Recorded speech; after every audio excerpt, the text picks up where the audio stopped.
Okay, so this video is just to show you how to record your Teams session and then place it onto your Canvas page or leave it on your Teams page so that your group or class can watch it back afterwards. So there's lots of benefits to doing this and it's quite easy to do. So first of all, we just need to start a meeting how we normally would, which is with the little camera at the bottom of your Teams page. And then what we can do is add a subject if we like. So I'm just going to call this one tutorial. And then hit meet now. Now, nobody's going to join this meeting because there's nobody else in the group as of yet. So what I'll do is if I hit more actions here, which is just the three dot icon, I can choose start recording. And what that does is it'll start recording the session, but not from the point I click it, but from the beginning of this meeting. So then I could carry on the meeting and do what I'd normally do. So I could show some PowerPoint presentations or my desktop or a whiteboard or anything like that. And then once I'm finished with the meeting, I can finish it as usual by hanging it up. And what will happen is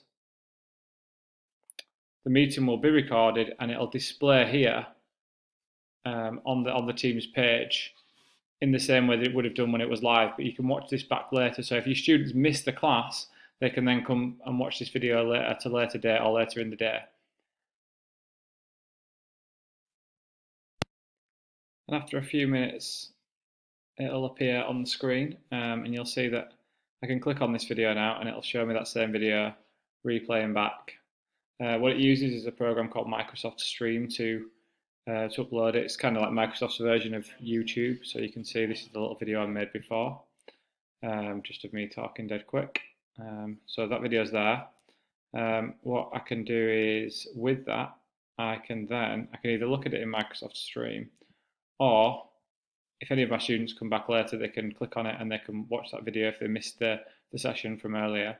Or I can click these three dots here and I can get the link to this and copy that. And for instance, if some of my students weren't able to join the session here or aren't able to access Teams, I could then take that link and I could pop it on my Canvas page somewhere for students to access that later. If I just wanted to pop it here, for instance,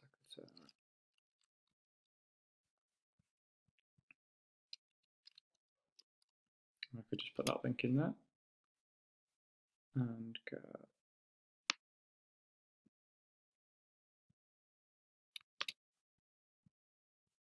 Save that. And then if my students weren't able to view the session, I could come back and they can click the link and it'll take them to the video that I just created, and that's up there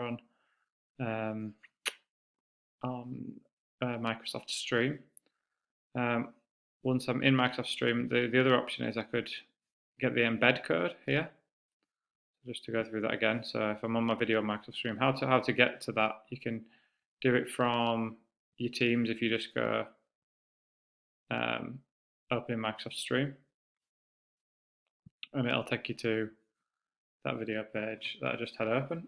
And what I can do there is go share and hit the embed. And then what that does is it gives me the embed code. And if I copy that, I can put that video directly onto my Canvas page. Rather than having a link to it, I could put it directly onto my Canvas page. So I'll just show you quickly how to do that. So I'll go back to edit. And let's just get rid of all of text that I put there before. Put that back how it was. And then I'm just going to make a new area on this page. So if I just get rid of this bit here. And then I can just go, okay. So if I hit insert or edit media and click embed, and it's the same as you would with like a YouTube video, just paste in that little code that you got before, click OK. And then when I hit save, you can see that video is now there on my Canvas page as well, directly for students to watch it back. So that's a really useful tool if your students can't all access the lesson at the same time, or if some of your students can't access Teams, but they can access Canvas. It's a quick and easy way for everyone to be involved and making it as accessible to everyone as possible.